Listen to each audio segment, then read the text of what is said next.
Brilliant from Kennedy. Couldn't resist the shot, and it's gone in off the defender! Determined, you lose your little player. And it's in, it's a goal from Gilmour. Jimmy Gilmour has scored for Falkirk. Finnegan's cross, Stephen Thompson! Falkirk have the lead after a quarter of an hour. McKenzie slips, it goes straight to McGuffey. McGuffey shoots from his own half, and that is incredible! He's taking them all on here. Catch him if you can. You can't. That is amazing. That is phenomenal. A touch of individual inspiration from Kevin McAllister. This is Falkirk Daft with Haldane Construction Services. So the mission continues and the Bairns are going for 5 again after reaching the quarterfinals of the Trust / Irn Bru / Tunnocks / Petrofac Challenge Cup / Trophy. After a decent performance and a win over Queen's Park at the weekend. Hello and welcome to Falkirk Daft. I am your host, John McInally, and he's back from his halls, the ginger god of pod. A one-man band in the main stand, it is Ross Wayne. Good evening, sir. How are we? You doing okay? I'm okay. How was your halls? Very good, very hot, if I'm being honest. Was the Factor 50 slabbered all over you, Ross? You're not obviously being a man of ginger persuasion. The sun is not your friend. No, it's not. I did have the Factor 50 on, and it was really hot. It was like 36, 37. I shouldn't moan because it's brilliant weather, but it was too hot. Yeah. Was it Tenerife you were in? Yeah. No, loads of Bairns out there actually, as it turned out, because on my Facebook was littered last week with people saying, "Oh, is there anywhere to watch the Scotland game in a decade?" I was like, how many people are out here this week? So yeah, no, it was really busy as well. I saw a few people saying that because you obviously missed the Hamilton game, which was on BBC Al, but there was a couple of pubs showing it. Did you go to the pub or did you just sit on the balcony with a? No, that was our first full day there, so I didn't abandon the family that early into the holiday. So I just watched it on my phone, and obviously it was 0-0. You and Lewis dissected it last week, but I think it's not a bad point. I was quite happy come full time. We had chances to win. They had a couple of half chances as well, but we're still top as you said last week. So and we go on to still in this week. I'm pretty confident with that one. Hopefully not. Do you have a big packet of yam on lays and a wee Estrella to go with that while you watch the Hamilton game? Always, yeah. As always, obviously I didn't feel too bad being in Tenerife for that moment because you guys were absolutely battered with the weather, and it was like 36, 37 degrees that day. So I did a couple of cervezas watching the game. Very nice. Before we get into Falkirk, I've got to talk a bit about Scotland through to the Euros. Come on, Euro 2024 in Germany. Here we come. Ross, are you going to get the chance to get over? I hope so. Well, obviously I'm in the Scotland Supporters Club, so I don't know how many points I'm going to amass. Hopefully it's enough. I believe it's 12 points that you probably are going to need to get. I'm on 11. However, there's still games between now and then, so I'm hopeful that I should be okay. I think I'll be on maybe 12 or 13. It just depends when the tickets get allocated, I suppose. But I think it is I'm sure I read it's the end of November. I'm sure I read 27th. That kind of rings a bell for the tickets going through UEFA, and obviously there'll be SFA. I'm guessing will they'll get allocations once when's the draw and stuff. Is it November? It's about 7,300 tickets for each game, but because obviously you take into account sponsors and all that sort of stuff and home clubs, but it's. I mean, obviously Scotland into it. I mean, it was. You'd think, oh God, we could Scotland it as always, but when you only need a point, it was just a matter of time, wasn't it, for it happening? Exactly. Brilliant! Absolutely fantastic. Viva España! Thanks for doing the job there. Yeah, eventually. Absolute arseholes last week. But they're arseholes last week. They're absolute heroes this week. Let's deep fry the tapas. So, brilliant result for Scotland. Did you see that? Did you see that flag that was made? Somebody took it over to Spain. It was tapas and titties tartan army. Tapas and titties tartan army. Jesus. Class. But I know it's absolute brilliant to be there again, and long may it continue being a tournament. I might actually get to go there for work. I'm really hoping That's- that's going to be the case. So Well, that means you do have to remain sober if you're there for work, I suppose. But well, maybe not. well, once the show's done, mate, there's once the show gets done, it's fine. But yeah, that'll be an interesting conversation to have with the wife. You're going to where for 2 weeks? Germany to watch Scotland, and that is for work. Honestly, really, that's going to be an interesting conversation. Exactly. So yeah, we'll see if we get away with that. But yeah, shout out to our sponsors as ever, Haldane Construction. They have just announced their September Employee of the Month, which is Luke Stark.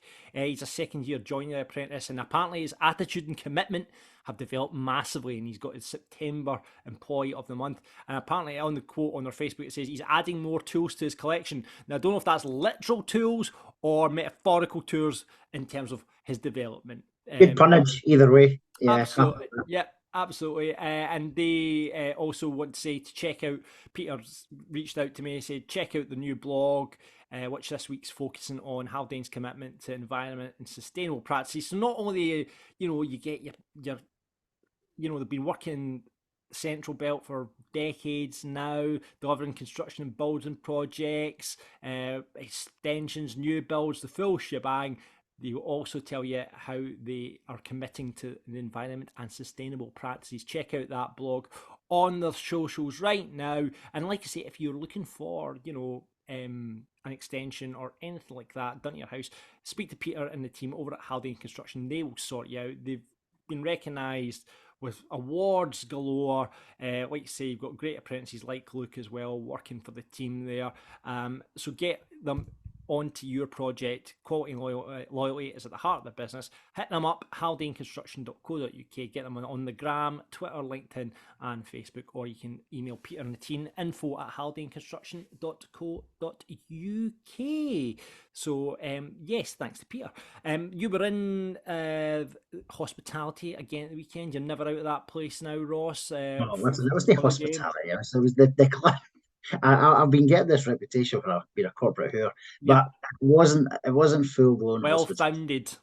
I'm in hospitality this Saturday. However, last Saturday wasn't. It was it was really good actually. So like as we know from last year, the club did a partners day. So if you were a gold or silver sponsor or advertiser, you were invited along to the game. Not, as I mentioned, not full blown hospitality. It was really, really great to be invited along for the game, though. We were all in the Westfield Lounge and we heard from a few different people. We heard from Jamie Swinney, talked through where the club are, not too dissimilar to the email that's went out from the board today. Very similar content in terms of the message. There was a really, really good leadership speech from Scott, from Crunchy Carrots as well. And then last but not least, Steve McGinn was talking for about 15 minutes about his career, about different leaders that he's worked alongside, what he's learned from a lot of different managers and a lot of different players, and that sort of molded him into the leader that he is as well. So it was a really, really good sort of hour before the game.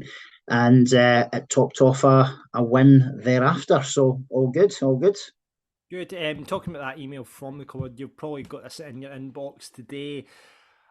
It's not the first email. It just seems these emails are coming fast and furious now. And it just, we're at obviously, and it just, I guess, shows you where we are. We're still trying to make up this £400,000 deficit, which is in the budget. And it just seems the club constantly are asking for, I mean, the commercial team are doing great guns, and where we are, they'll probably outperform where they are. But it's just every other month there seems to be an email, a bowl getting handed round to the supporters again, asking for money. Now, I guess that's achieved that, asking people to pay more into the FSS, because now we are primarily a fan-owned club. And that's how we're going to grow, unless we, there's the threat from outside investment. But if this £400,000 is just it's a big ask to get the supporters to cover it. I mean, we see there's only 700, about 750 in FSS now, and we have the last update was 770, but I noticed the FSS put like a tweet out this afternoon saying they're going to give an update as to what the numbers look like now. I think they might be towards the 800 mark, so it's not too dissimilar as to where they were last week, but it is slowly growing, which is great to see. John, it has to come from us. We're like, who else is interested in putting money in? It just seems, for me, it just seems like a charity. It's like getting run like a charity now. I mean, I know where the money is, but we're a business. You know what I mean? We're a business.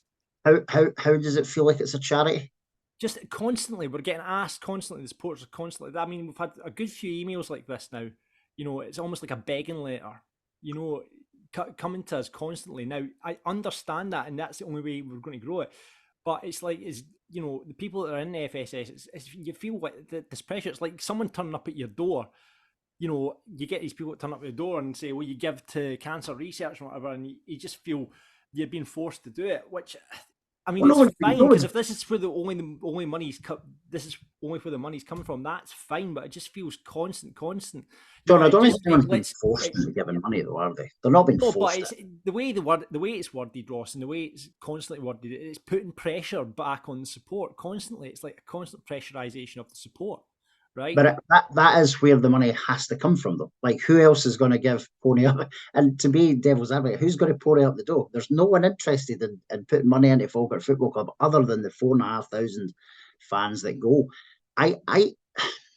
We're at a critical time, right? So obviously, I read the email too, and it talks about the money. So obviously, we know this year is covered, right? The club have talked about the fact that if everything runs to plan in terms of stretch targets we met this year, we are looking in a good place to achieve what's there. The ask that's coming, though, is obviously we're in a position where they want to offer contracts for next season. We're already looking at next season, and if we don't grow the income into the football club across every income stream, then, and if we're not in the championship, that's obviously where they're trying to sort of play. They're trying to pre-plan that scenario, which obviously none of us want. We want to be in the championship next season. All being well, that is where we will be. Obviously, the history of the club is that we've struggled to get out of this league, and I can understand the pragmatic nature of where they need to plan for, but there's nowhere else this money's going to come from. But there's, and I would actually be really dubious as somebody who wants to pump £500,000 at the club just now. What are they doing it for? They're not going to get their money back. The fans are always going to be here. That's why we are currently the best source of this income. So I kind of get it. Is it ideal? No, it's not.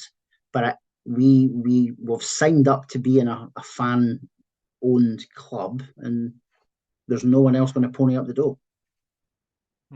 It does just seem it's constant, though. It just seems a constant asking. I mean, it's worrying from that perspective. I think that it is this constant, because the club are obviously at the position that they have to keep coming back to the fans and going, we need more money. We need more money. Well, I think until, and this is my opinion, I know this might not be ours, as in you and I's collective opinion, but I think there's an awful lot of fans, and we know a lot who we go with, who are not members of the FSS. Could they afford to be? Some yes, some no. Is there a pressure for people to do it if they can't afford it? Absolutely not. And I think the club and the FSS have said that quite a bit.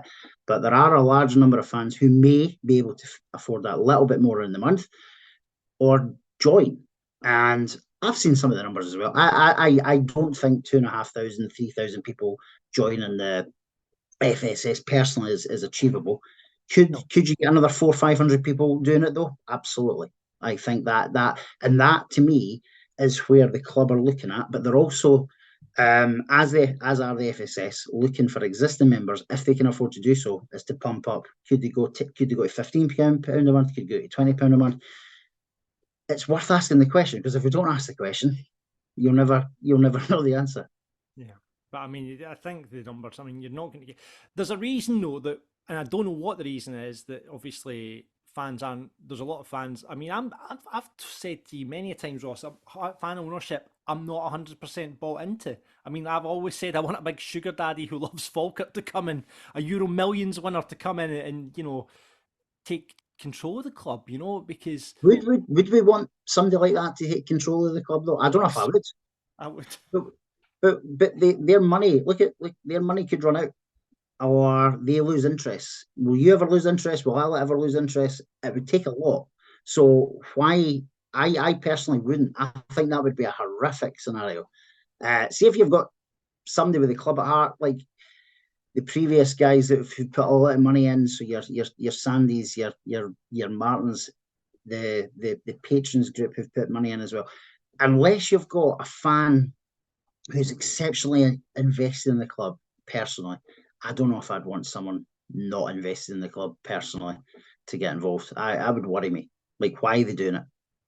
What are they looking to get out of it? And they could just as quick leave as well, and then you're back to square one again. Do I think external investment could work in the club? 100%. I think if the Rollins had came at the right time, a better time, then that would have worked. But it's not so far. Lest that ever changes, no idea. But external investment could work. But I think the fans being heavily involved is the right way for me. I don't disagree with you. I think there's external investment could work, but I wouldn't want to go back to relying on one person's checkbook. Well, I think we've seen loads of examples across Scottish football where that's just been the worst thing to happen. But I do think there is a happy medium that could So work. really got this 400,000 gap, because for me the figures put out there by the club today, 2,000 fans contributing £3.85 per week. It's not going to happen, which is scary, because if this is what we're operating at, where do we find that from? Where's that money going to come from? If the fans aren't doing it, we're going to be in big trouble. Once we go, and I mean once, because it will happen, right?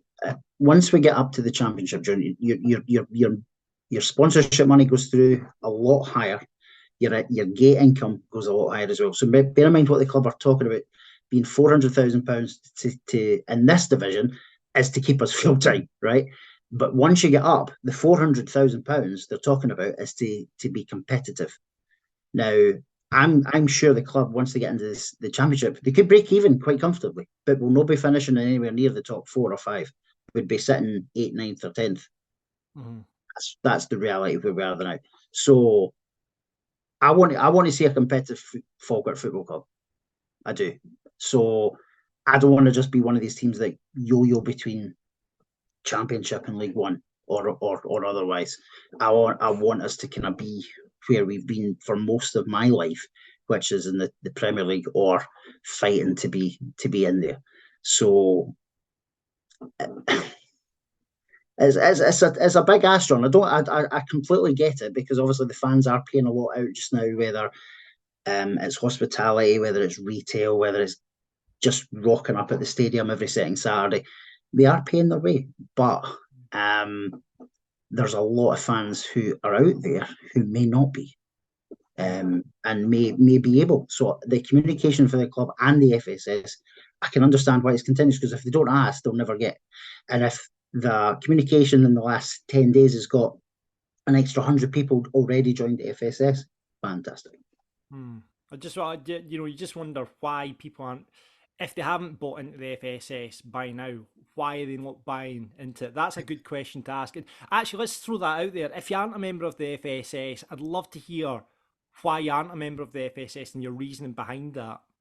I think that's a really important question. I think it's a really important question to ask and throw that out there. So please get in touch with us on our Twitter. Drop us a DM if you want to arrange an anonymous, an email. Please, johnross@falkirkdaft.co.uk. Because for those people that listen to this podcast and aren't members of the FSS, why are you not a member? What puts you off that? I mean, obviously finances and the way we are, cost of living, that could certainly be a big factor in it. But if that's not the case and you could afford to be in the FSS, right?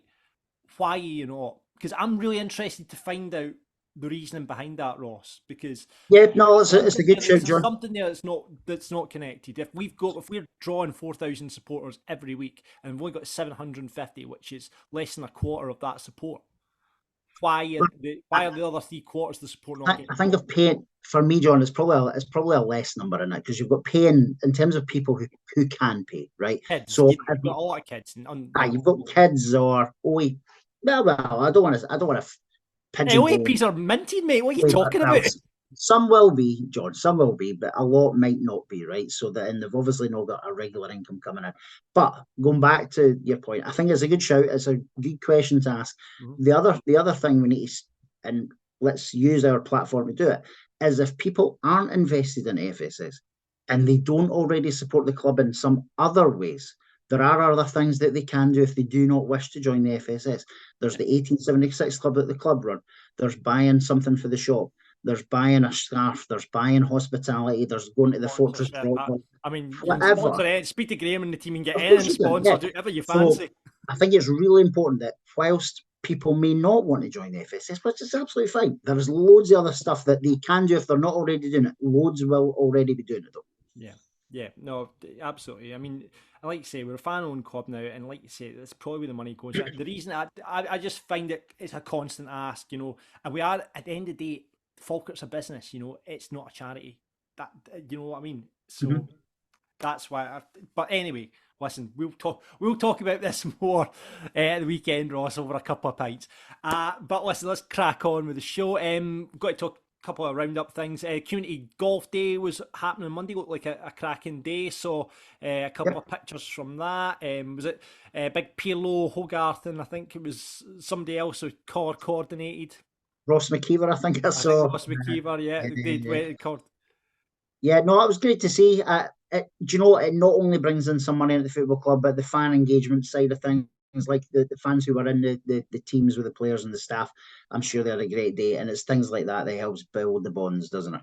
Oh, absolutely. I'm not a golfer myself. I'd love to have went along right enough. Especially, I don't know if Tam Lang was playing. I'd love to be coupled with Tam Lang. I didn't notice Tam in any of the photos, but he could well be. Not well.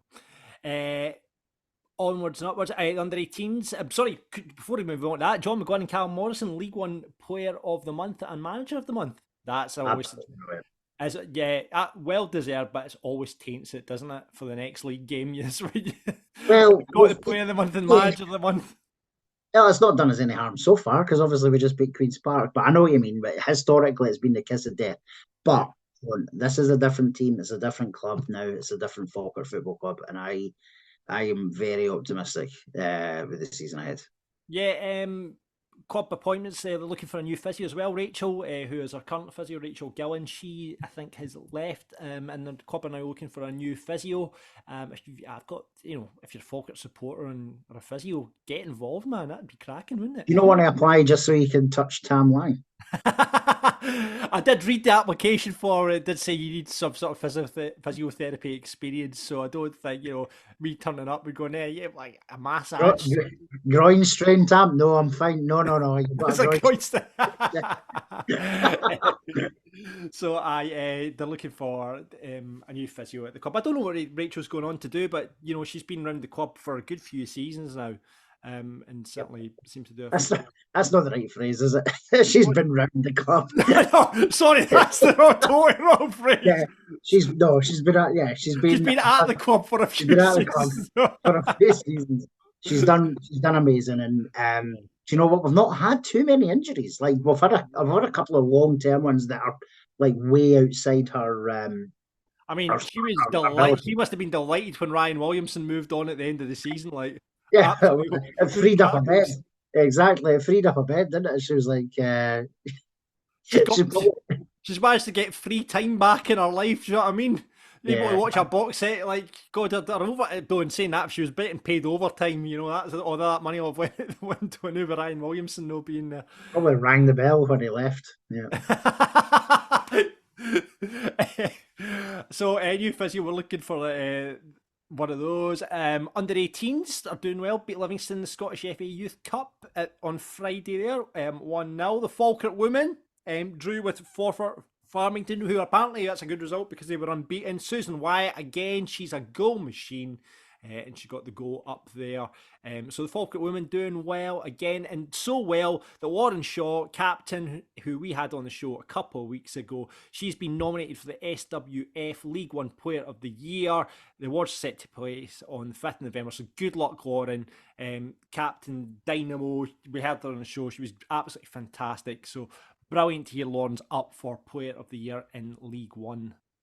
And that's going on. We're recording on a Monday, and if you're about and you're in the school holidays like myself, we're playing the Fifers. Yes, it's Falkirk versus Dunfermline reserves at the stadium tomorrow at 2:00.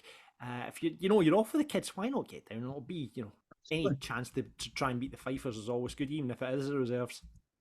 Yeah, no, 100%. Hopefully, get a few hundred people along tomorrow, and fingers. Do you know what? I might head down myself because my daughter's away doing some sort of acting. When you punt your kids out to these classes during the holidays, she's away doing that. So I might fire down myself actually and check that out. So that's happening tomorrow at the stadium, 2:00, and it's free to get in. So head down if you fancy following your day with something.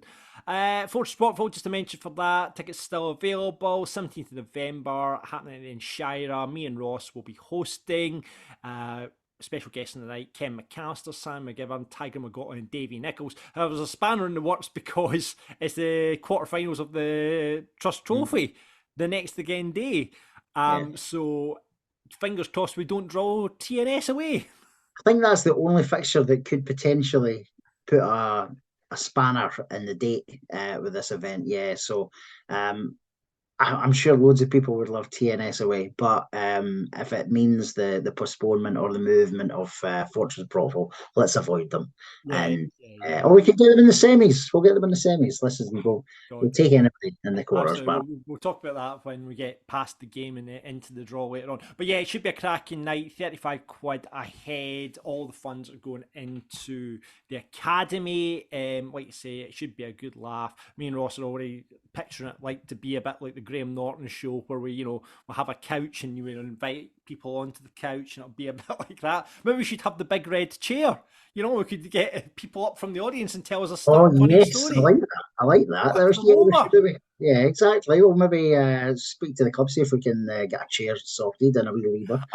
We just get Davy Nichols to launch them off the chair. You stick to that. That's a great idea. Davy Nichols wouldn't need a lever. He would just throw them in. Exactly. If Davy doesn't like the story, he just launches them back into the crowd. Fantastic. That sounds like a good idea. So get in touch with the club. All the details are on the website, or you can get in touch at marketing@falkirkfc.co.uk if you want to get involved. We'll stick the links up on the episode details, and we'll stick out a couple of tweets this week just to get you involved, because it'd be great to see you down there. Right, okay, on to the game. I didn't make it. I had a family do, as I talked about last week, but Ross, you were down there obviously in hospitality as per usual, but let's speak to a real supporter who was in amongst it, Ross, shall we? And our guest pundit this week is Scott Fallon. Hey Scott. Hi everyone. Hi, how are we? Very well. If you're watching the YouTube version right now, Scott is dressed up for the occasion. This is what we want all our guest pundits to do here on in. He's wearing a lovely suit, a lovely shirt combination there, looking the part. He's setting the standards for guest pundits for the future here, Ross. Do you know what I mean? Making us look really scruffy as well, John. Not at all. I'm wearing an Arcade Fire t-shirt. Ross is wearing a hoodie, and this man's putting us all to shame. Good band. Good band. Oh, yeah, it's good band. There we go. Scott, you're a veteran. You were on last season as well, so you know what the crack is. Remind people who your favourite Falkirk player of all time was out with the Holy Trinity. Yeah, I'm still going to stick with Pedro. I know John Baird does come close, but I just love Pedro. The whole go out, smoke 20 a day, beat everyone on the field. Just Servant Sepia at night. He did it all. He did it all. Did someone tell me Pedro still lives locally? I think Stenny, does he not? I've never seen him kicking about. No. Please, listen, if you, again, get in touch with the podcast. If you've seen Pedro, let's start Pedro Watch, right? If Pedro is still in the area, let's start Pedro Watch. If you spot Pedro Moutinho anywhere in the Falkirk area, let us know on Pedro Watch, because, I'd love to know where he is. I'd love to get a big man on the podcast.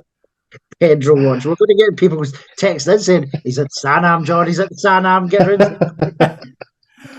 And we just like to say it's Pedro watch, not something else. Otherwise, you'll just get a whole bunch of people turning up at people's houses. You know what I mean? Like they do, like those hunters that they do on Facebook, where they turn up and set up things. It's Pedro watch. Okay, we don't want to know about anything else. All right, right, Scott, you were in amongst the, unlike Ross, who was up in hospitality, was prawn sandwich in his hands, listening to leadership speeches. Don't listen to him, Scott. Don't listen. You were down amongst the fans at the match on Saturday. Falkirk 1, Queen's Park 0. 4 changes from the previous week. Hogarth coming in, Bislin getting a start, Jordan Allen, great to see him in the starting lineup, and Ola Lawal getting put out left, which you look to the bench and went, oh dear, Callum Morrison isn't there. There's Brad Spencer, but I believe they're just little knocks they've had and they should be okay for next week, which was good. But also dropping out of that team was obviously Sam Long and Ross McKeever as well. Great to see Calvin Miller back on the bench as well. We'll talk about his impact when he came off the bench a bit later on. And Sean Mackey again on the bench and getting some game time this week as well. Also good to see the young boys, Howe, Knox and Gibb, all in there on merit. John McGlynn spoke about it in his interview that they had a good result against Livingston on the Friday night, and that was a wee kind of, here's a wee bonus for you. We'll get you on the bench. And obviously Harrison Howe came on. He could have scored in the last minute. Very close to scoring. He was outstanding on Friday. So I was at the game. Did you go to the reserve match? Yeah. It was. To be fair, there were a lot of under 18 games. You kind of find neat players, technically very solid, but lacks a bit of kind of quality at times when it comes to kind of taking the ball forward.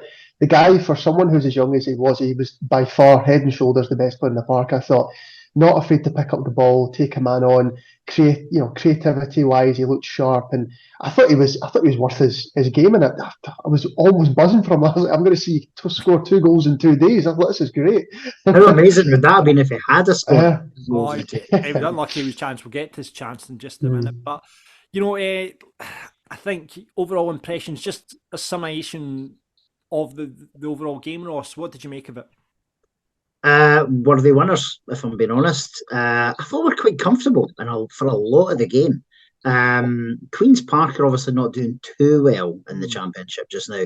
I watched, obviously I was flying back from Tenerife on Friday night, really late Friday night, and I watched the pre-match video of the Queen's Park coach. I forget his name, it's Dutch lad, and but he had basically said, listen, they've played a bit better the last couple of weeks. He fully intends to play his full strength team against Falkirk, and they're desperate for a win.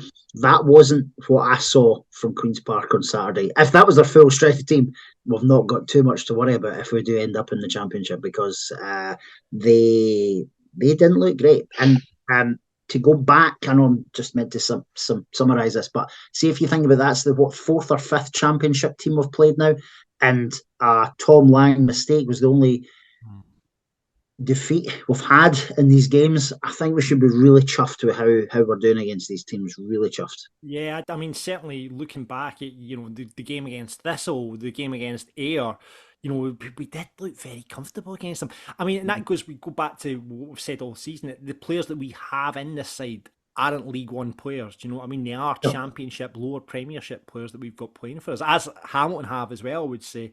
But yeah, I mean, looking down the stat sheet and certainly looking at the highlights, looked very comfortable. Scott, do you agree with us? The only player that I thought was troublesome, because I didn't even think Rudy Payton looked particularly great on Saturday, to be honest. But that Barry Hepburn, the ex-Celtic Bayern Munich player, I tell you what, for a player that you never wanted to see have the ball, I thought he's going to cause problems. I think apart from him, there was really... Dom Thomas was dire. Payton was just marshalled at the game by both Lang and Donaldson.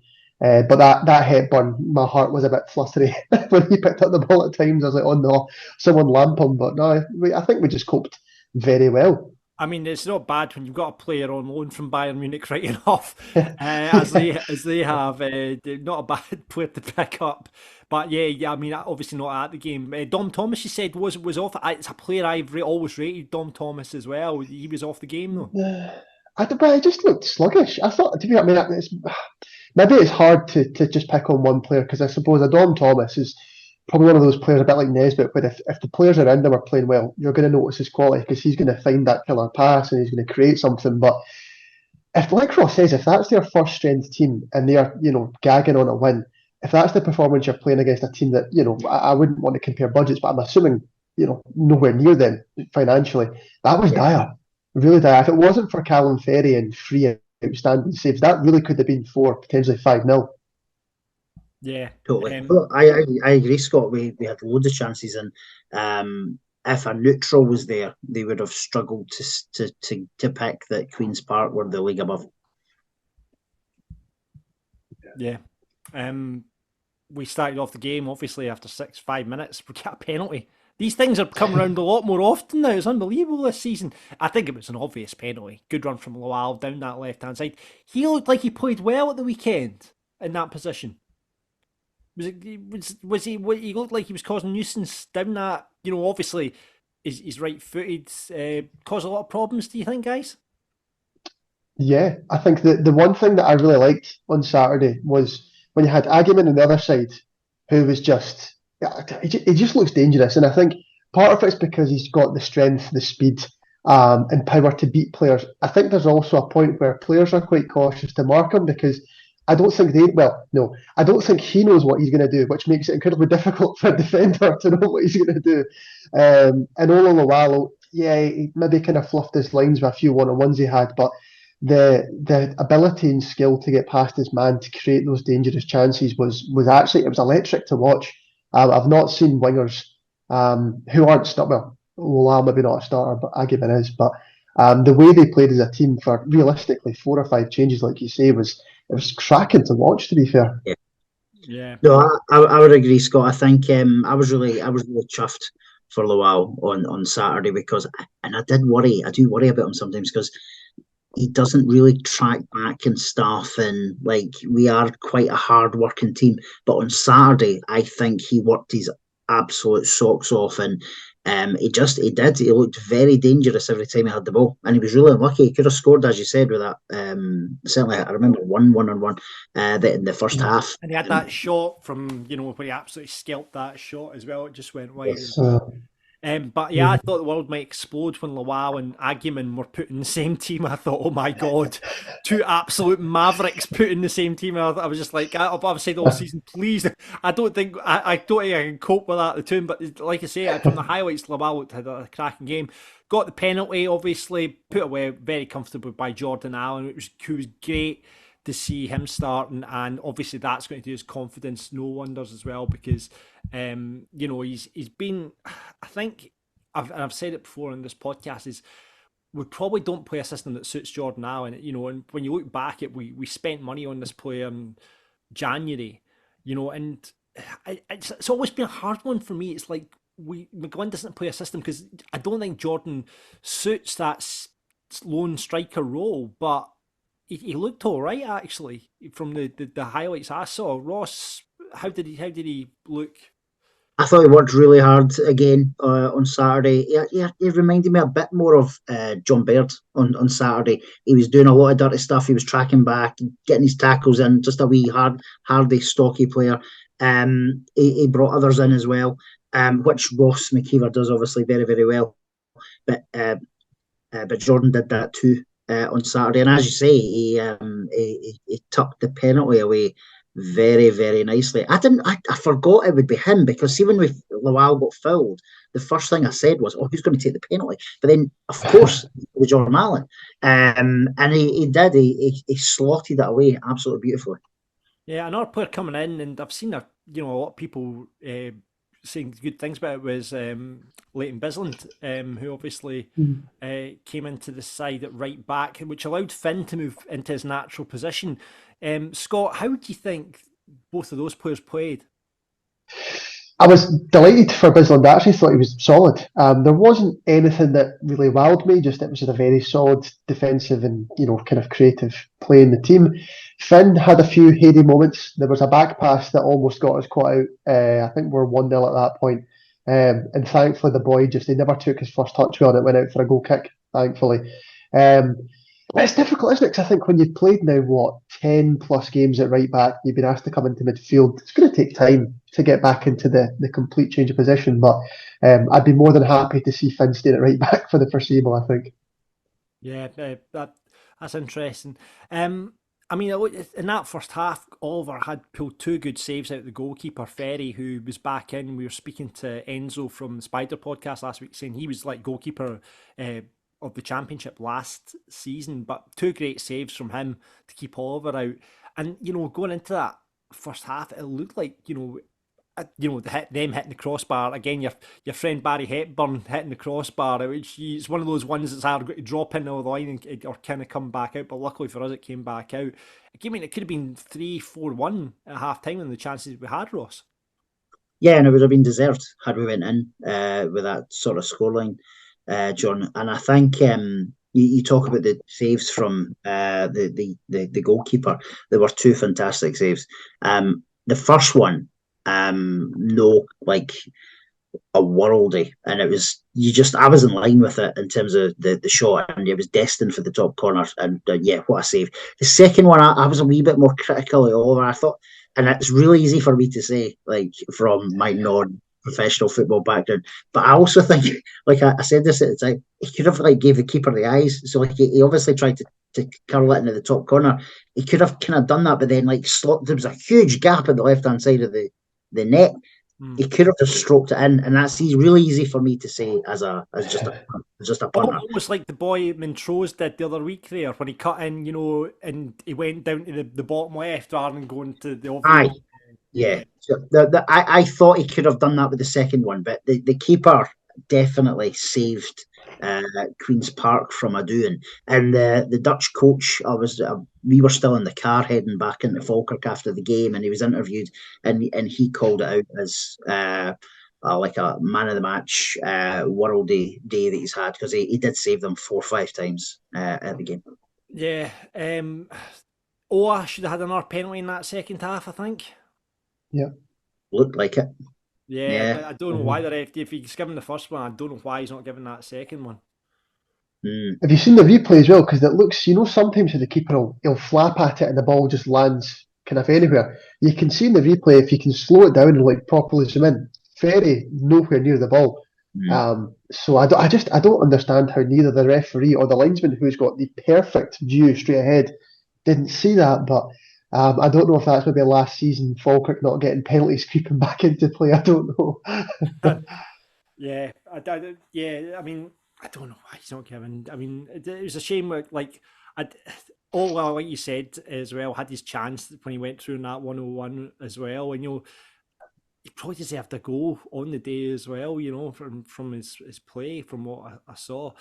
The only thing that really Queen seemed to trouble was good save was Nicky only had one save to make, and by the looks of it, on the 78th minute, did really, really well getting across and just hitting one out.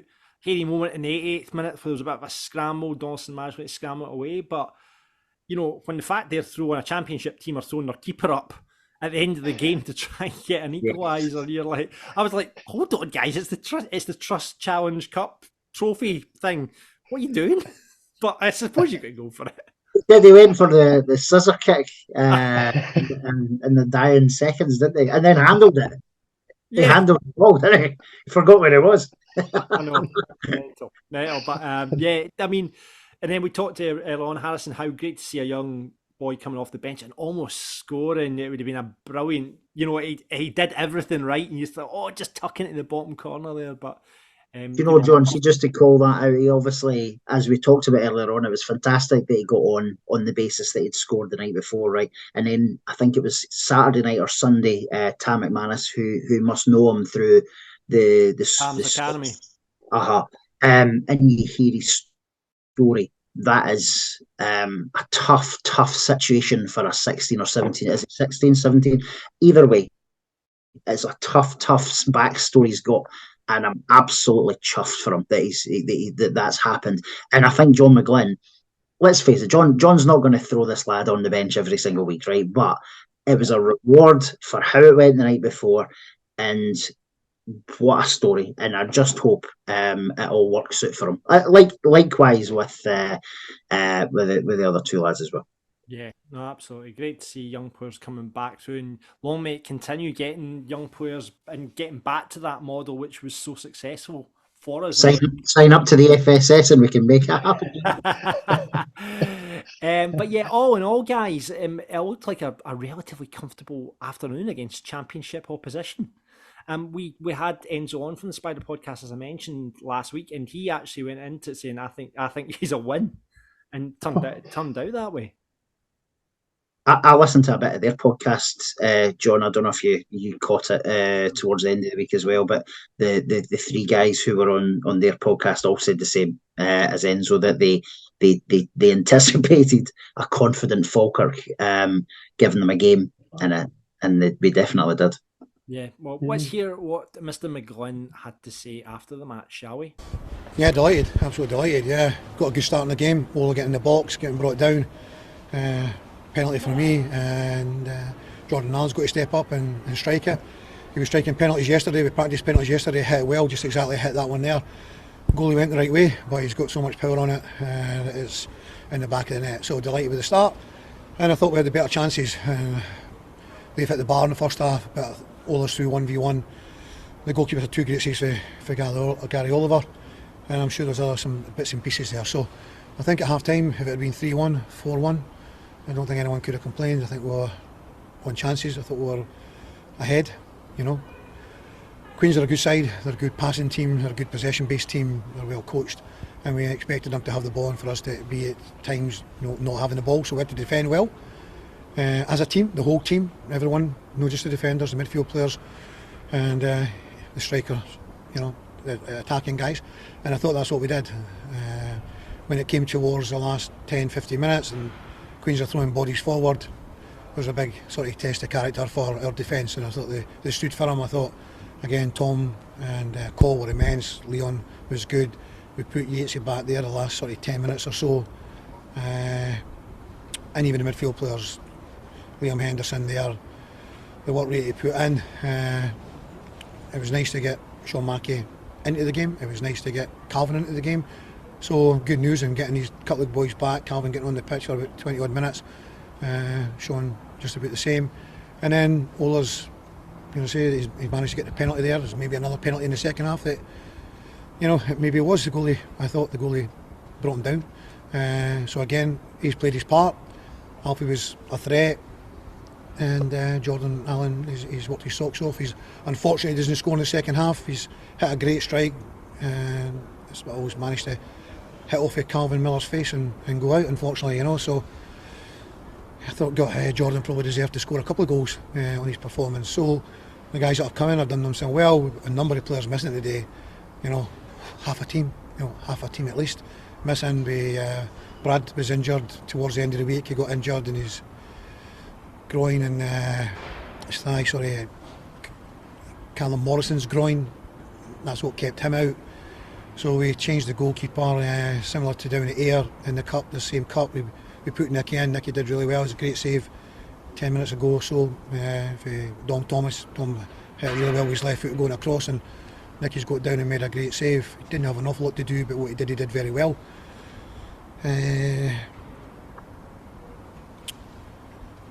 So all in all, delighted. Clean sheet.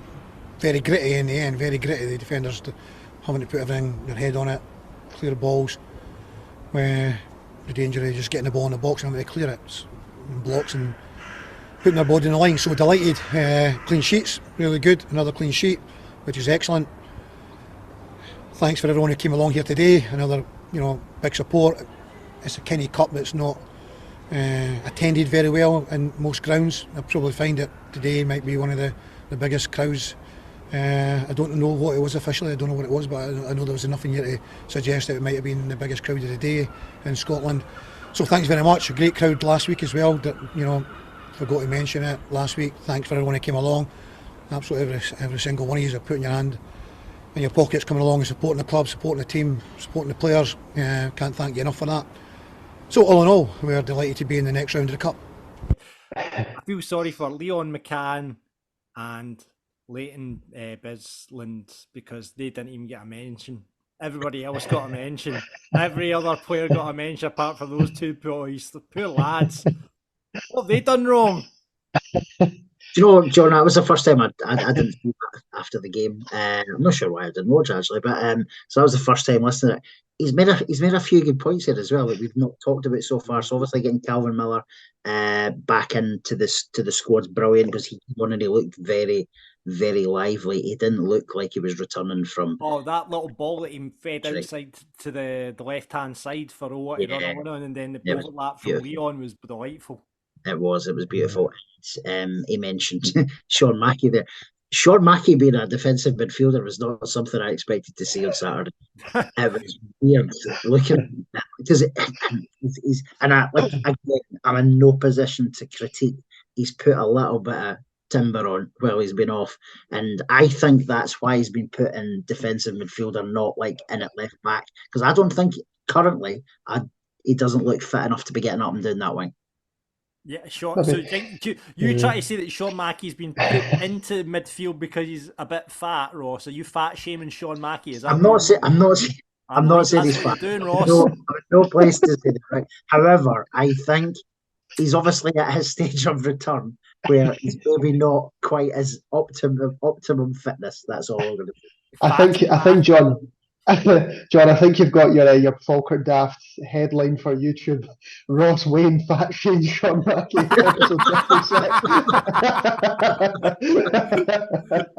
There you go. Yep, that writes itself. But yeah, good to see Sean back into the side, even though he's carrying some timber. According to Ross, that's the views of Ross Wayne and not the views of John McInally. I would just put that out there. But yeah, good to see Sean back in. Cal Miller is a big. Because I think you listen to I think the interview further, Cal Miller really was flying before he got injured against Alloa and came off. We were lucky that in that position, we've had some cover. We've had Aidan Nesbitt come in, Gary Oliver can also play that role.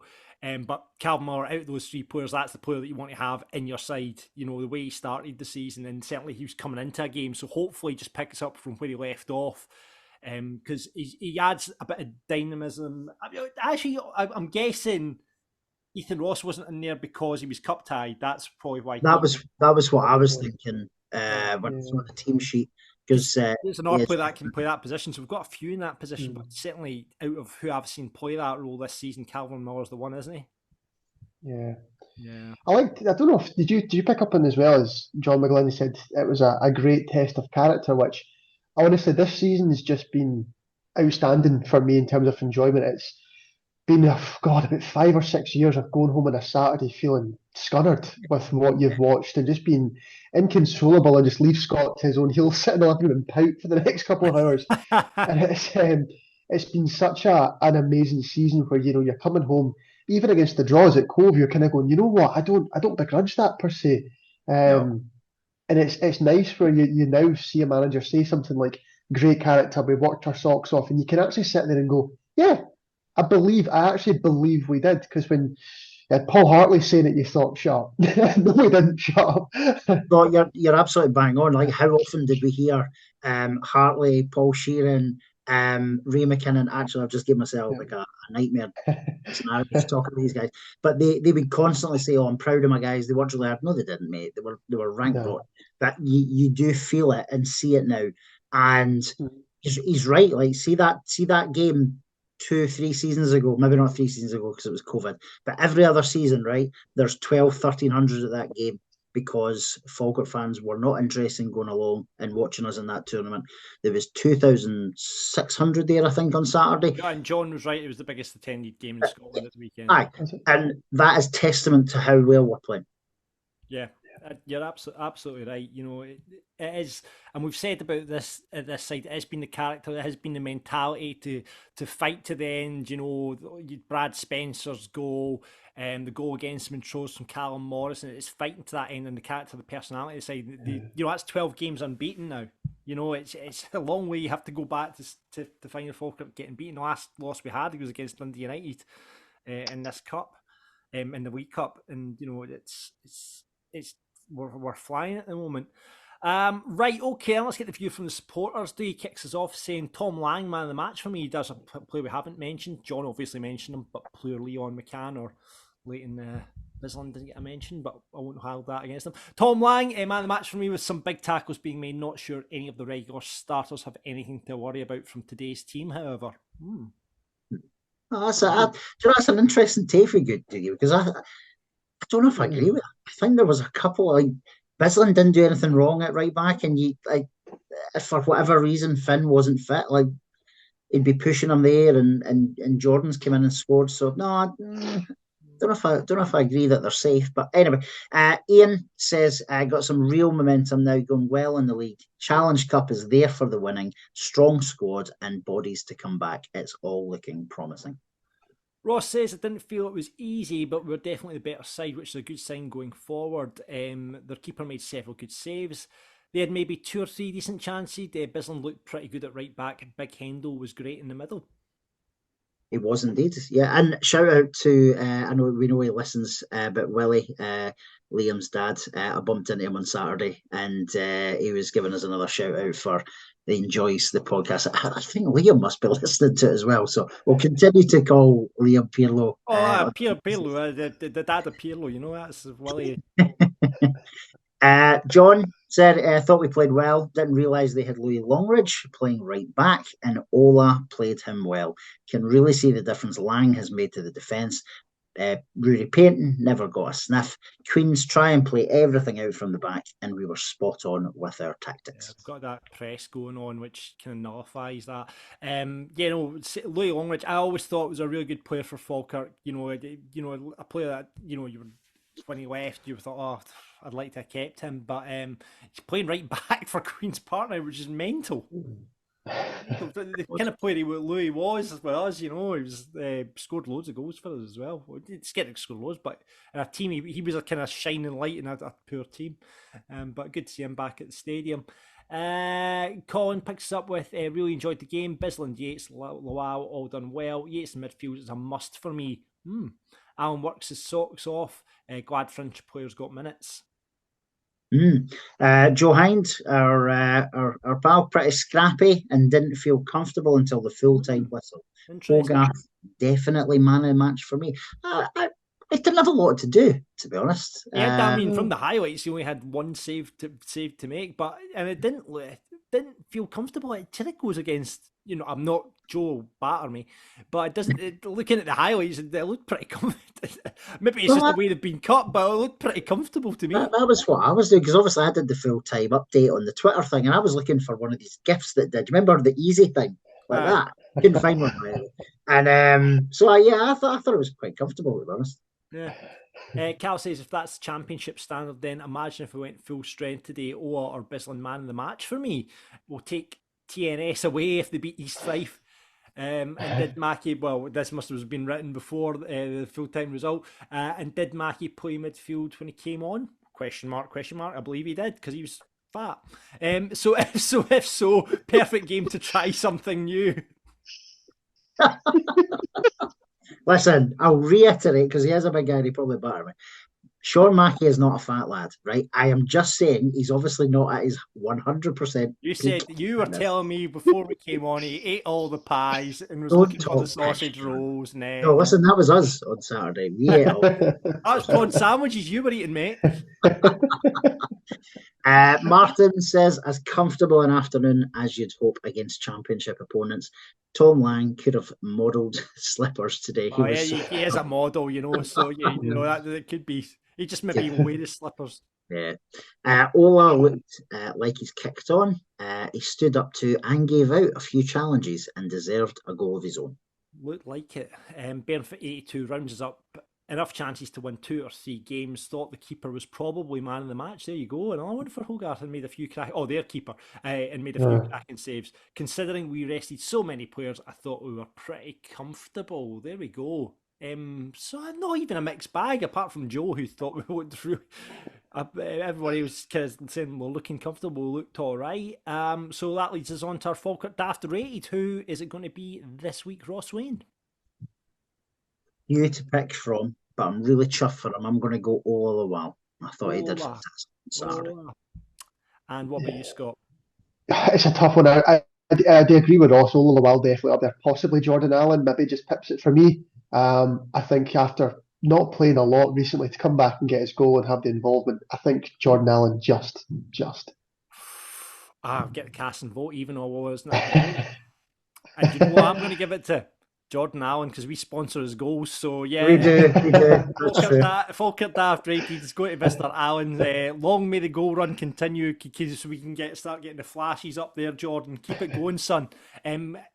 Actually, on that, we'll talk about the Stirling game in a minute. Do you think he's done enough to get an odd against Stirling? Do you think Ross will come back in? I think Ross will start. I don't see him. I think he'll get on. I think he'll get 20 minutes, but I can see Ross starting. Yeah. Me too. Interesting. Yeah. Falkirk Dafty then. Ross.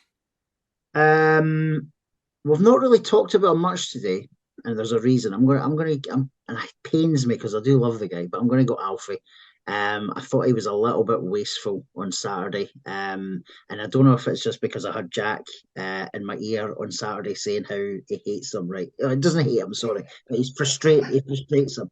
But on Saturday, I did see kind of a lot, like he puffed, and but you know when he doesn't know, like as Scott said earlier, we don't know if he knows what he's going to do. Right, there was a lot of that on Saturday, and it didn't really kick off for him.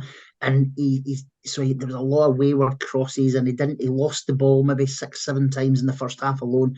I'm going to go Alfie. It pains me, but I'm going to go Alfie. That's the second poor game he's had then, because certainly he wasn't at it against Hamilton as well. What about you, Scott? Yeah, I mean, I think in terms of overall performance, I agree with Ross. It probably is Alfie, but in terms of just genuine frustration at the times, the two shots Gary Oliver had, I was about to rip my hair. Not there's much left of it right enough, but it was about to come out at the time. But yeah, I probably have to, for overall play, it probably has to go to Alfie, sadly. Alfie gets it then. There you go. So that's us into the quarter-finals. Draw is on Thursday at 1 o'clock. In the hat, we've got Dundee United, TNS, Morton, Arbroath, Wraith, Hamilton, and either Rangers B or Airdrie. Ross, who do you want out of that lot? Morton at home. Yes, bring on the Morton. I love to get it up Morton. I love to get up Morton. I think we could beat them in the current form that we're in. They're not doing that well. And I've had no real hatred for Morton at all in my lifetime. But in the last few years, they've tried to manufacture this weird obsession. And I just want to dick them 6-0 at home. Yeah. Do you know what? That's who Morton at home. I'd love to batter them. Absolutely love to hammer them, and they're having a poor season as well.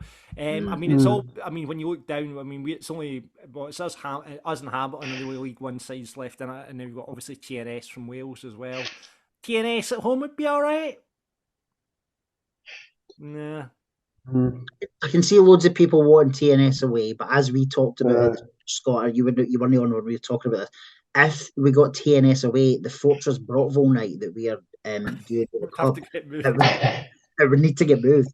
So I don't really want TNS away. It would be brilliant, but I don't want TNS away that weekend. I tell you what, if it was TNS away, however, oh no, I've got Queens of the Stone Age. That I couldn't go. Oh, nightmare. Never mind. So who would you want, Scott?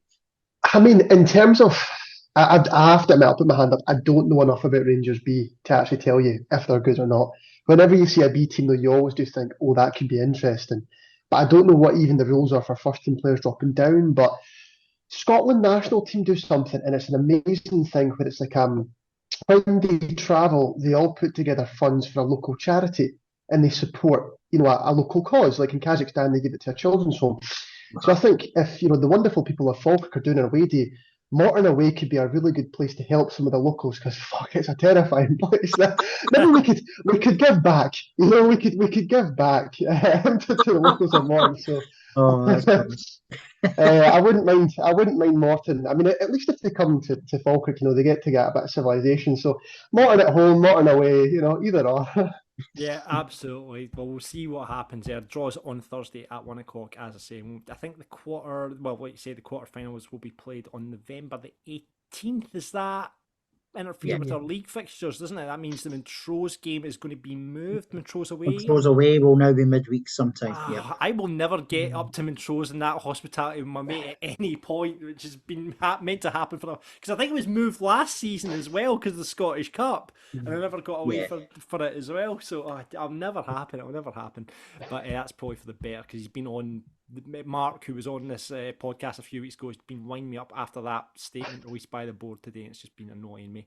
Anyway, that's it. Scott, thank you so much for once again being our Falkirk Daft guest pundit. Brilliant to have you back on, mate. We'll see you around the stadium sometime soon.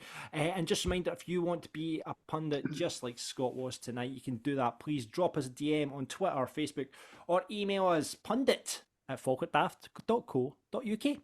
This is Falkirk Daft with Haldane Construction Services. So we're back to league action this Saturday, and it's away to Stirling Albion. And yet again, Ross is in hospitality. So there is a story to this one, though. So our good pal Graham, he was 40 recently, and there's 8 of us who are booked into hospitality at Fourth Bank. I'm actually really looking forward to it for a couple of reasons. Well, one, it's hospitality, so it's a laugh anyway, right? But 2, it's been a while since I've done hospitality in the home end, obviously. And we're going well. I expect us to score maybe a goal or 2 or more, hopefully. I don't know how they're going to take to a bunch of Falkirk fans being in the home end celebrating. And from what I hear, Falkirk fans have taken over their hospitality this Saturday. It's not just us that are booked in. You'll be fine. I was going to say, Ross, you'll be absolutely fine because I think it'll be a good laugh. I'm looking forward to it. A lot of Falkirk supporters will be in amongst it. So we usually at this point, what we do is try and get on, a supporter from that team. Now, I thought, there's obviously Stirling Albion don't have a podcast, and so I thought I'll go into what how they've got Facebook groups, like we've got the Come On You Bairns page and all that sort of stuff. So I went into their Facebook group and said, "Hey guys, they let me in."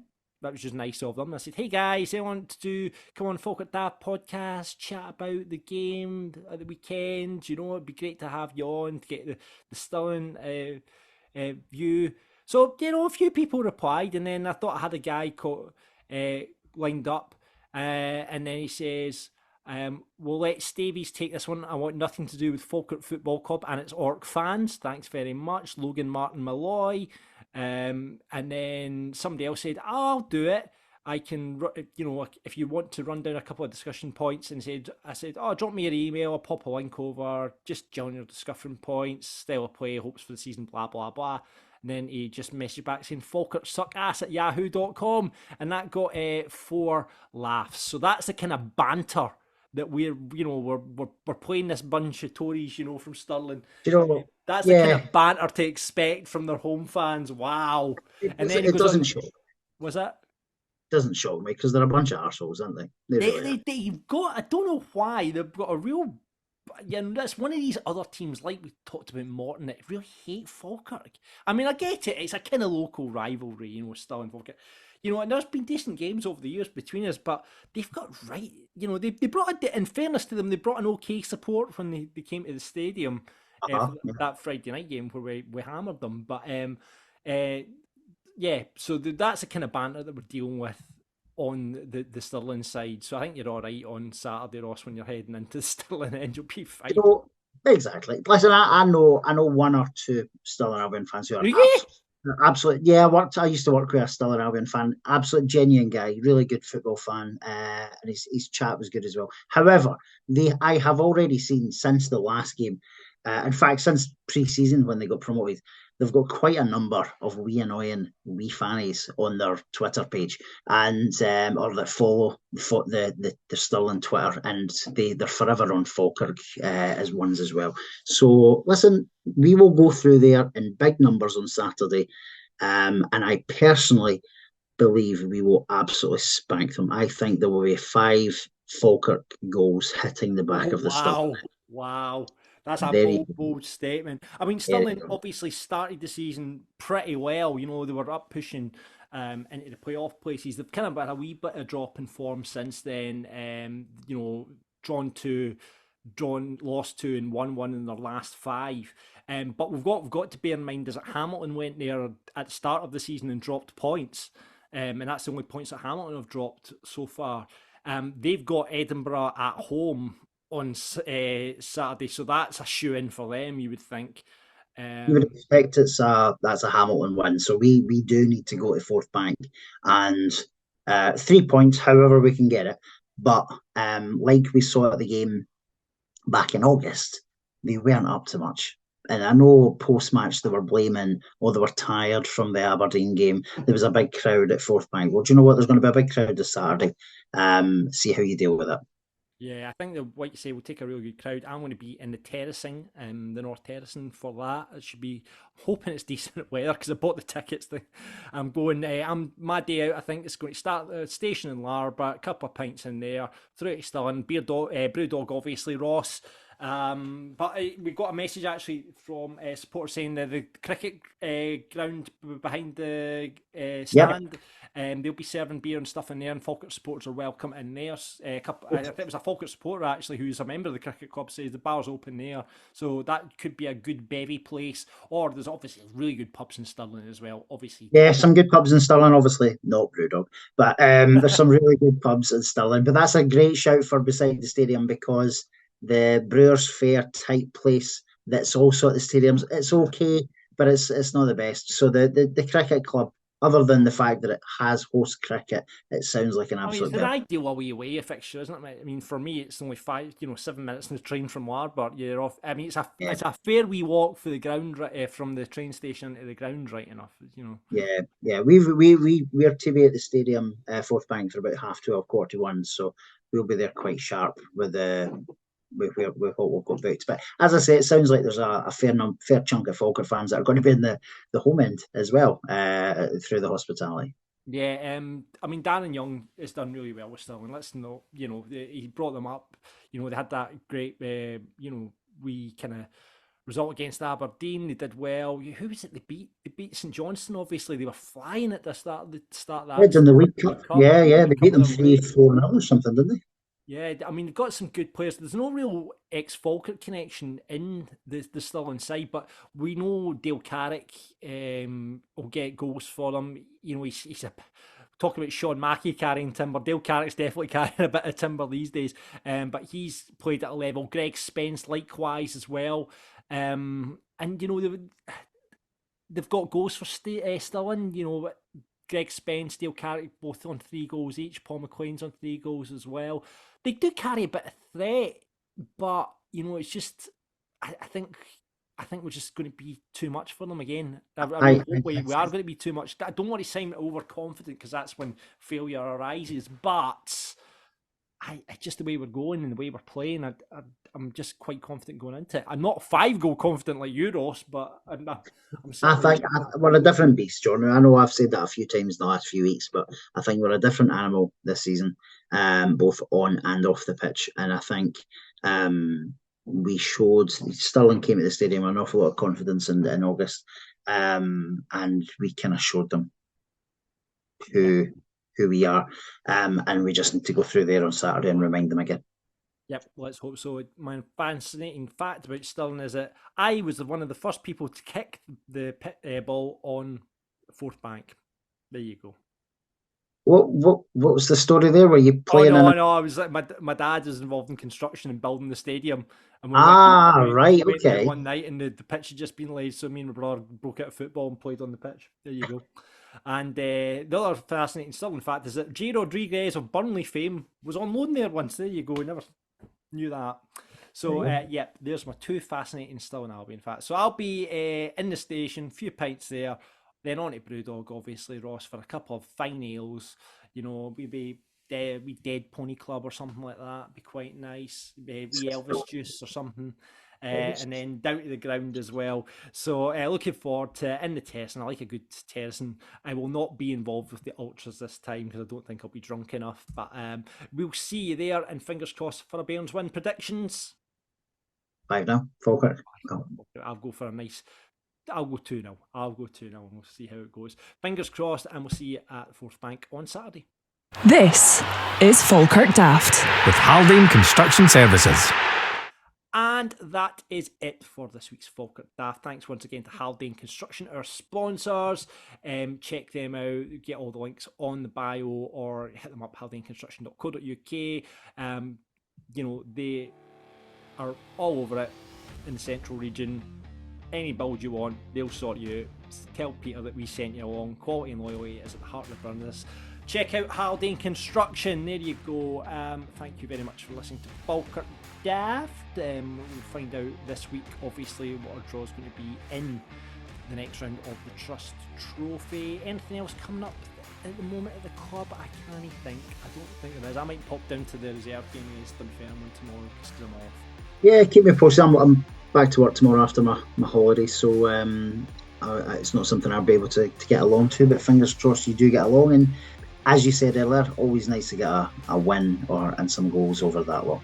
Exactly. Remember, you can follow us on Twitter, Facebook, Instagram. Subscribe to us on YouTube as well. Hit the bell notification. That means you'll get alerted whenever we post up a new video. You can obviously buy merch. We popped this on last week. A lot of people, all the merch money that we have goes back into the coffee. You can get that merch.falkirkdaft.co.uk. Hoodies, dog bandanas, baby grows, mugs, caps, whatever you want, it's all up there. Check it out. The links are below as well. merch.falkirkdaft.co.uk. And get involved in our Discord channel. Lots of Bairns in there chatting away about everything Falkirk. The links are in the bio below as well. That is it for this week's show. Looking forward to a wee away trip to Stirling. Always a good wee away day, and having a few beers this weekend. Not as much as I had at Kelty. I will just hasten to add that. So a couple of beers with my mate this weekend. He's a Celtic supporter, so I'm taking him along to the game. He's got a week off because they're playing Hearts on the Sunday, so I said, come along to Stirling. He said, why not? It's a day out, isn't it? Day out the football. So looking forward to that.